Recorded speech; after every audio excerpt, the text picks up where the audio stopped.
Okay, I want to start with a story that I think perfectly captures the big idea we're going to talk about today.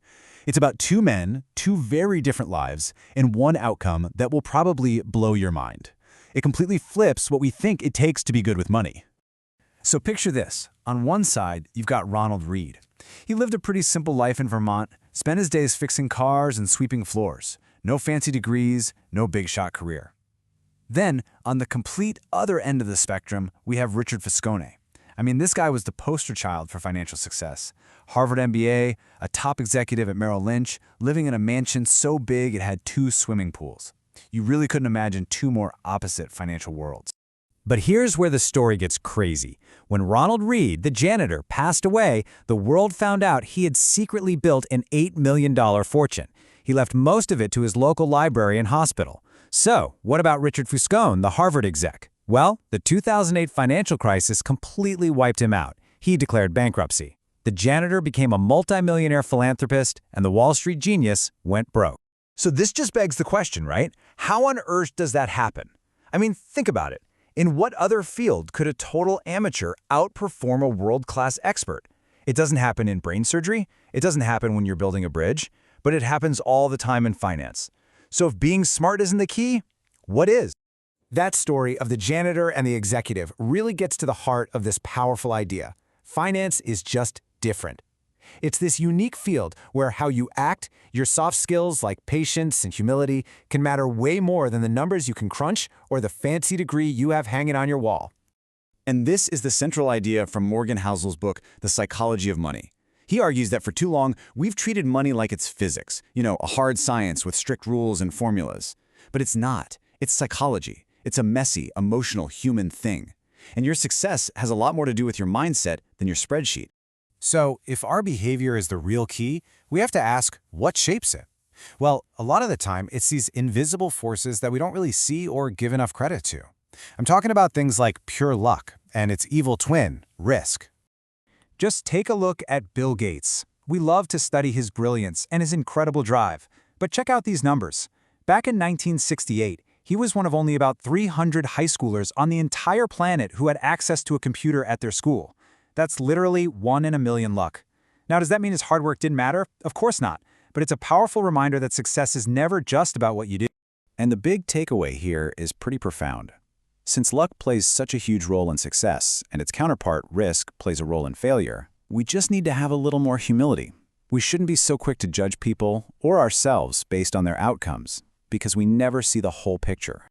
Now let's talk about the other huge invisible force, compounding. We all know Warren Buffett is a legendary investor, but what's his real superpower? It's time. Just look at this chart. It's insane. Over 95% of his massive net worth was earned after his 65th birthday. And that just illustrates the point perfectly. Yeah, he's a great investor, but we would have never heard of him if he started at 30 and quit at 60. His true genius is being a pretty good investor for an incredibly, unbelievably long time. It shows that real wealth isn't about finding the next hot stock. It's about letting your money work for you, quietly and consistently for decades. But here's the catch. To let time and compounding do their thing, you have to survive long enough to see it happen. And one of the biggest dangers to our own financial survival is our own internal greed, that constant nagging appetite for more. A guy named Rajat Gupta learned this the hard way. This right here is a psychological trap that so many of us fall into. As soon as we make more money, our expectations just rise right along with it. The goalposts just keep on moving. You get a raise, so you feel like you need a bigger house. You get the bigger house, then you feel like you need a fancier car. You're never actually satisfied. You're just running faster and faster on this hamster wheel. So, Rajat Gupta, he was the CEO of McKinsey, one of the most prestigious consulting firms in the world. He was worth $100 million. By any sane metric, he had already won the game of life.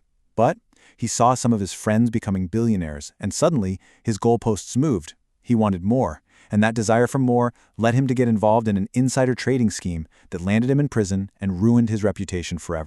And his story really comes down to this one simple, powerful warning.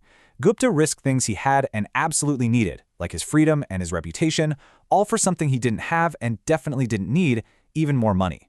Honestly, the hardest skill in finance is just learning to say, this is enough, and getting those goalposts to stop moving. This all forces us to rethink what wealth even is. It's not the fancy car.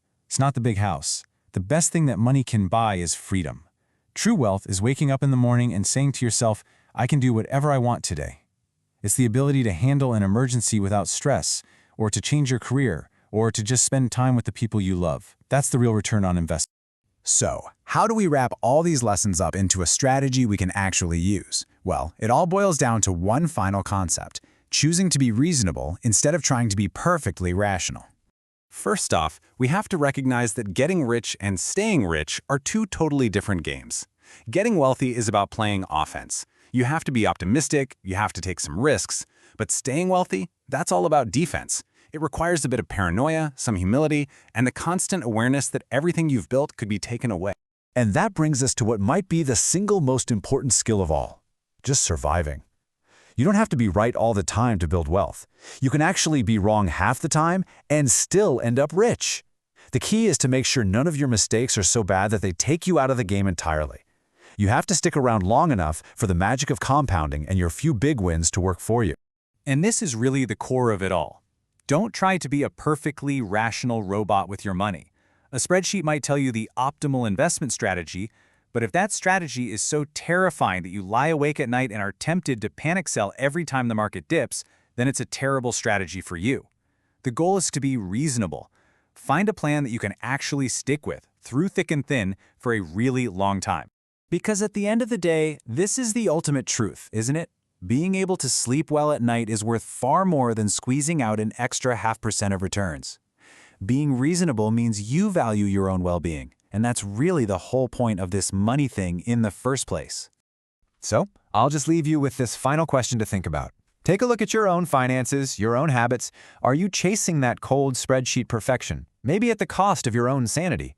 Or are you building a financial life that is sustainable, that's durable, and most importantly, that's reasonable for you?